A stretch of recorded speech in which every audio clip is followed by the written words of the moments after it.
So the other day I was taking a stroll around the mall, and what do I happen to smell once I walk into my mall? The fresh smell of popcorn theater, movie theater popcorn, and how much it just lured me into wanting to watch another movie in theaters.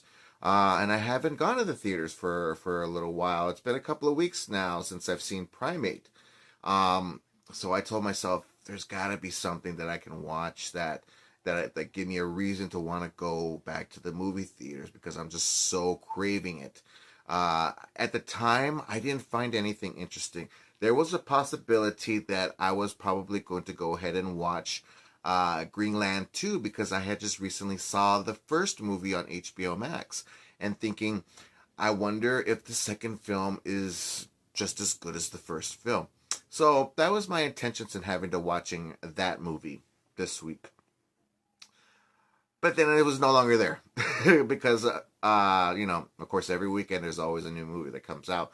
So this weekend there were two other films that popped up. One in particular I never heard of, and the one that I did go and watch, I've never heard of either until that day when I went to the mall and smelled that delicious popcorn and asked myself which movie I should watch. So that's when I came across the movie Send Help. Um, that I didn't even know that it's a new film directed by Sam Raimi. Of course, we all know who Sam Raimi is, according to the Evil Dead movies, the Spider-Man trilogy, Drag Me to Hell, and Doctor Strange and the Multiverse of Madness. Now, I've never seen any of the Evil Dead movies. Maybe I should, but like I said, I don't really watch anything that's demonic. Of course, I've seen the Spider-Man trilogy with Tobey Maguire. Not a fan. I like them. I watch them from time to time, but I just never was really interested in the version that Sam Raimi had developed with those movies. Not my taste of entertainment. I would have to say. Drag Me to Hell. I remember I watched that movie one time around the time when it first came out, but I don't remember anything about it other than the really interesting ending to that movie. So it's been 20 years now. I might take interest in wanting to watching it again, but like I said, I don't watch anything demonic, so probably not. And of course, I did watch Doctor Strange in the Multiverse of Madness, which I find it to being a little bit better than the first Doctor Strange movie. Not as highly memorable, but it was still fun. But yeah, uh, the name Sam Raimi though, when I heard Sam Raimi, and I'm like thinking, okay, it's a familiar director's name. Sometimes I wouldn't go and watch a movie if I don't know who the director is, or and if I didn't know who the director was, it might give me some interest because it's a new adaptation of somebody's version coming to life onto the big screen. So, but here we are with Sam Raimi. And I know that he has a talent for developing film in a comedic horror vibe. And that's what he does with this movie. And does it work? I would have to say so. Because we need to bring January back, people, for good movies. And I think that it's doing a really great job with the experience I had with Primate. And now here we are with Send Help. And not only did I see this movie in theaters on its opening weekend, it wasn't my intention, but it was the only available time that I could go and watch it, which it was in fact 3D. And it's funny that I didn't even get to watch Avatar: Fire and Ash in 3D when I wanted to, and I didn't get that chance to. And yet I was able to watch this one in 3D. Was it necessary? I think I would have still enjoyed the movie in a position of liking it in its original aspect.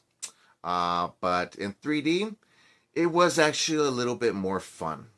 I don't like watching 3D movies in theaters. It kind of takes away the idea of watching a movie because I'm always distracted by these glasses. They're a little uncomfortable. Um, but no, there was a lot of good parts about the movie that really jumped out and just got me jumped out of my seat. So that's what 3D does, and I just found it to being amazing, including those horror vibes that Sam Raimi just loves to do in his films. But yeah, 3D though. Like I said, I'm not very much of a fan, but it was still a great, fun, entertaining time. Would I recommend doing it again? Highly not. But if it's there and the original version of the film is not available at the time of me going to the theaters, sure, I guess. I mean, it's going to cost me a little extra couple of bucks here, but uh, why not? I mean, I'm here to watch a movie. Let's watch a movie, and I'm glad that it was well worth it because I did watch this movie, and I think that it had a lot of good takes on what they were trying to develop with the story. Uh, Rachel McAdams and Dylan O'Brien, love these two. Of course, we all know who they are. I love Dylan O'Brien from the Maze Runner movies. I loved him as the voice of Bumblebee in the movie Bumblebee. I know he pops in up a whole bunch of other things, but those are my two memorable performances that he does, and he does great in this movie too. Rachel McAdams, of course. I recently saw her. I was going to do a review of this during the Christmas season, but I didn't get a chance to. Is the movie called The Family Stone? That was 20 years ago with the recently passed away, rest in peace, to Diane Keaton. And I loved her performance in that movie, and I really wanted to talk about that film, but I never got to it. But I loved her in that movie. And she's in a whole bunch of other things. Of course, we all know the famous Notebook and so on, Mean Girls and everything like that. Red Eye, of course. Oh yeah, she's in Doctor Strange as well. The first one and the second movie. So yeah, it's great getting to seeing Rachel McAdams. I think that she's a great, talented actress, and I love the dynamic chemistry that these two actors work together with in this. Not the chemistry that I would mention about, in a romantic sense. No, it's just that they do work very well together. They're so back and forth. The way I felt about this, it was like a mixture of both Castaway and Misery put together. They were to have a child, it would be this movie, Send Help. Um, because the way that Rachel McAdams performs herself at the beginning of the film reminds me a lot of Brendan Fraser's portrayal in the movie Bedazzled. The way that how he just tries so hard to gain the attention of others, to build some friendship with his coworkers, and nobody's really giving him that acceptance. And just always ignoring him, treating him like a loser. So that's the same kind of portrayal that Rachel McAdams gives at the beginning of this movie. It's the same exact thing. You can see that she just tries really hard, but is never given that position that she deserves in being that hard carrying worker. She's been given this promise of promotion to being vice president. Then she gets skipped over when we are introduced to the character of Dylan O'Brien being the head CEO of the company, and says, "Hey, you know what? Whatever you were promised before, it's in the garbage. We're not going to go that route." He's very shallow. He's a daddy's little boy.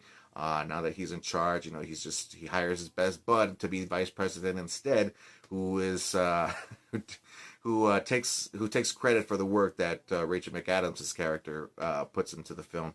And none of these are spoilers. It's very much the very beginnings of what builds on later on into the film.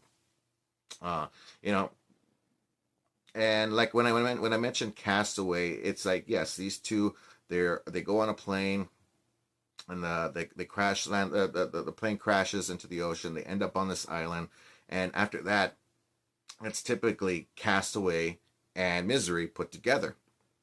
And did I like it? I actually did. It was really fun. There were a few laughing moments that I had in the movie where I was just like, okay, that was funny.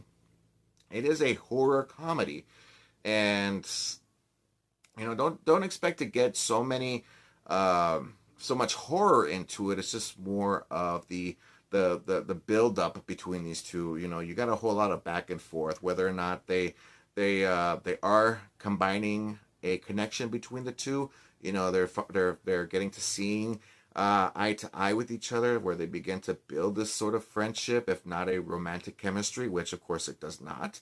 It's a vicious lash between the two, back and forth. You know, you build that trust, and that trust gets broken. You know, and it's just between the two. You know, one does one bad thing and the other does another bad thing, then they both could do good things. So it's really hard to root on as to who you should be rooting for. You know, who do you expect to make it out of this alive? Whether if it's one or the other or both or none at all. So it really takes you down that direction of asking yourself, what's going to happen here? How is this movie going to end? And it does feed you a lot of things about as to how it's going to be taking itself to. Um, you can it'll tell you bits and pieces about because Rachel McAdams' character is somebody who's extremely interested in survival skills and wanted to tag along into the TV show of Survival, which I didn't even know that still existed. But I'm aware of the show, and she wanted to be a part of it. She does a little video, you know, an audition video stating on how much she is very about survival tactics, and so she uses that to her advantage while she's on this island with her boss. And I love and how, and this is in the trailer, you know, her boss, of course, he's a jerk, and you know, he thinks that he still has that power when they're on this island. And I love how she tells him, no way, Jose. You know, you may be my boss on the mainland, but here on this island, I'm the boss. And that's that. And there's a really strict scene in this that where she really puts down that power on him, and it's very gruesome. And I'm just like, oh my god, man, you guys are crazy. Where do you guys come up with these ideas? And yeah, it's an insane time. And I think that it is a good movie for the year 2026.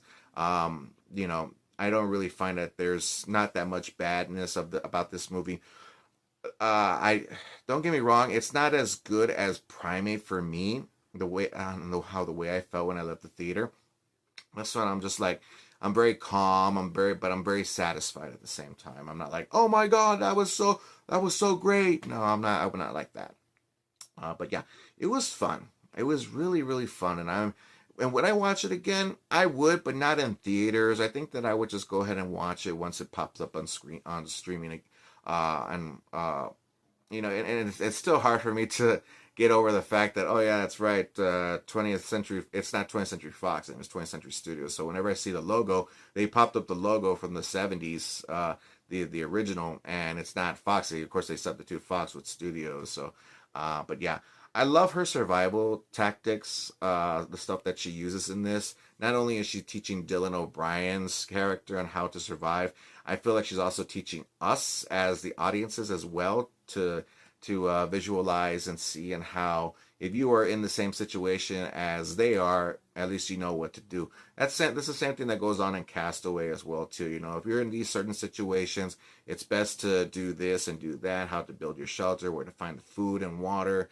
things like that. So, so I find it very fascinating on how they put this whole project together. Um, and this is what I'm talking about. These are the things that we really need to start focusing on. Because if anything, if they didn't put this in, it looks like a movie that would pop up more on streaming now. Because I know that there's several movies that I've seen on streaming that have been released on streaming, not in theaters, that are actually just as good. So I'm surprised that it didn't go on streaming first, and I'm glad that it went to theaters, because I think that every genre of film should be released into theaters. That's how movies are meant to be watched. Um, and I'm glad that Sent Help is one of those movies.